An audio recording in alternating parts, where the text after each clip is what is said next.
இந்த மழைப்பொழிவு நவம்பர் 19, 20 ஆகிய தேதிகளில் உள் மாவட்டங்கள்லையும் மேற்கு தொடர்ச்சி மலையோர மாவட்டங்கள் நோக்கியும் பரவலாகும்னு எதிர்பார்க்கப்படுது.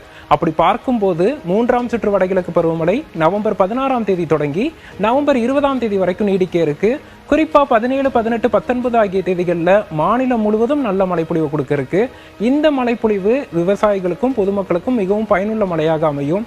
நிலத்தடி நீர்மட்டத்தை உயர்த்தும் அளவிற்கும் நீர்நிலைகளில் நீரிருப்பை அதிகரிக்கும் செய்யும் அளவிற்கும் விவசாயத்திற்கு தேவையான மழைப்பொழிவையும் இந்த மழைப்பொழிவு கொடுக்கும் அப்படின்னு எதிர்பார்க்கப்படுது.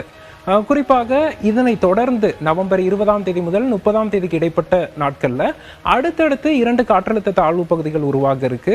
குறிப்பா நமக்கு நவம்பர் இறுதி வாரத்துல உருவாகக்கூடிய தாழ்வு பகுதி புயலாக வலுப்பெறுவதற்கும் வாய்ப்புகள் இருக்கு.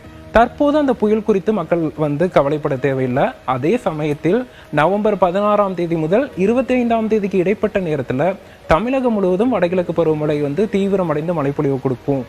அடுத்தடுத்த சுற்றுகள் குறித்து அடுத்தடுத்த நிகழ்வுகளில் பார்ப்போம்.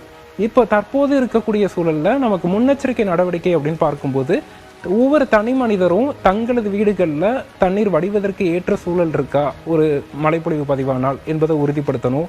அதே போல விவசாயிகள் தங்களது விளைநிலங்களில் ஒரு குறிப்பிட்ட நேரத்தில் தீவிர மழைப்பொழிவு பதிவாகும் போது அந்த மழைநீர் வடிவதற்கு ஏற்ற சூழல் இருக்கா என்பதை உறுதிப்படுத்திக் கொள்ளணும்.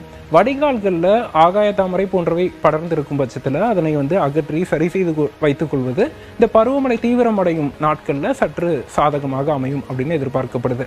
மீனவர்களை பொறுத்தளவிற்கு அக்டோபர் 20ஆம் தேதிக்கு பிறகு இந்த காற்றழுத்த தாழ்வு பகுதி, தாழ்வு மண்டலம், புயல் போன்ற அமைப்புகள் உருவாவதனால சற்றே எச்சரிக்கையாக இருக்க வேண்டும். 20ஆம் தேதிக்கு பிறகு கடலுக்கு செல்வது சற்று சாத்தியமில்லாத சூழலா இருக்கும். அதே சமயத்தில் 16ஆம் தேதி முதலே வடக்கு வடகிழக்கு திசையிலிருந்து கடல் பகுதியில் சூறைக்காற்று என்பது மணிக்கு 40 முதல் 50 கிலோமீட்டர் வேகத்தில் வீசக்கூடும். அதிலும் சற்று எச்சரிக்கையாக இருக்க வேண்டும்.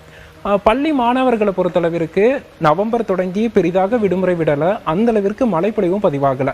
ஆனால் நவம்பர் 17ஆம் தேதி திங்கட்கிழமை அன்று தமிழகத்தின் பல கடலோர மாவட்டங்களில் விடுமுறை அளிக்கும் அளவிற்கு பரவலான மழைக்கான வாய்ப்புகள் இருக்கு. அது மட்டும் இல்லாமல் நவம்பர் மாதத்துல அடுத்தடுத்து நிகழக்கூடிய தாழ்வு பகுதிகள் மற்றும் மலைச்சுற்றுகளின் அடிப்படையில் நிறைய நாட்கள் பள்ளி கல்லூரிகளுக்கு விடுமுறைக்கான வாய்ப்புகள் இருக்கு.